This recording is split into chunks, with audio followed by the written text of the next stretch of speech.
অনির্বাচিত সরকারের হাতে দীর্ঘকাল ক্ষমতা থাকা উচিত নয় বলে মন্তব্য করেন বিএনপির মহাসচিব মির্জা ফখরুল ইসলাম আলমগীর। তিনি বলেন, আমরা সংস্কার চাই, আমরা বেশি সংস্কার চাই, কিন্তু এটাও চাই দীর্ঘকাল অনির্বাচিত সরকারের হাতে ক্ষমতা থাকা মোটেও উচিত নয়।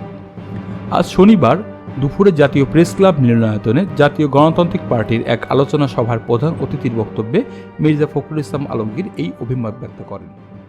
আমরা বলেছি আপনারা সংস্কার করেন, আমাদের কোনো আপত্তি নেই, কিন্তু যে বিষয়টা নিয়ে বাংলাদেশের সমস্যা সবচেয়ে বড় তৈরি হয়েছে, যে আজকে বাংলাদেশে অস্থিরতা, স্থিতিশীলতা, এগুলো সমস্যা আছে। এই সমস্যাগুলো অনেক কমে যাবে যদি একটা নির্বাচিত সরকার থাকে।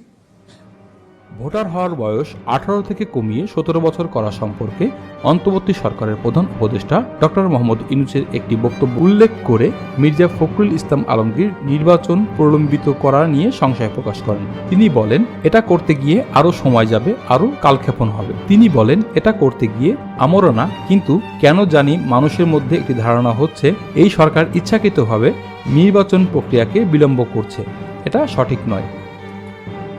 গতকাল শুক্রবার ফার্মগেটে কৃষিবিদ ইনস্টিটিউশনের 2 দিনব্যাপী জাতীয় সংলাপের উদ্বোধনী অনুষ্ঠানে প্রধান উপদেষ্টার ভোটার হওয়ার বয়স 17 বছর হওয়া উচিত বলে অভিমত প্রকাশ করেন। প্রধান উপদেষ্টার বক্তব্যে জনমনে বিতর্ক সৃষ্টি হয়েছে বলে মন্তব্য করেন বিএনপির মহাসচিব মির্জা ফখরুল ইসলাম আলমগীর। তিনি বলেন, এখন তাহলে কি করতে হবে?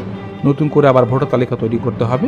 আমি মনে করি যে এই বিষয়গুলো এভাবে না বলে এ নিয়ে আত্মীয় স্বজনের সঙ্গে কথা বলে তারপরে বিষয়টা আনলে ভালো হতো, কোনো বিতর্কের সৃষ্টি হতো না। এখন তো আরও বেশি মানুষ আশাহত হয়ে যাবে। অ্যাট দ্য সেম টাইম মানুষের মধ্যে নির্বাচন প্রক্রিয়া বিলম্ব করার আশঙ্কা সৃষ্টি হচ্ছে। এ বিষয়ে নির্বাচন কমিশনের হাতে ছেড়ে দেওয়ার পরামর্শ দেন মির্জা ফখরুল ইসলাম আলমগীর। তিনি বলেন, আপনি তো প্রধান নির্বাহী, আপনি প্রথমে বলে দিচ্ছেন 17 বছর হলে ভালো। যখন আপনি বলছেন তখন নির্বাচন কমিশন এটা করতে বাধ্য। যদি 1 বছর কমাতে চান তাহলে সেটা নির্বাচন কমিশন প্রস্তাব করুক, যারা নতুন হয়েছে। এই বিষয়ে নির্বাচন কমিশনকে ছেড়ে দিন, তারা সিদ্ধান্ত নেবে। কিন্তু উনি যখন বলে দেন তখন একটা চাপ কাজ করে নির্বাচন কমিশনের উপর।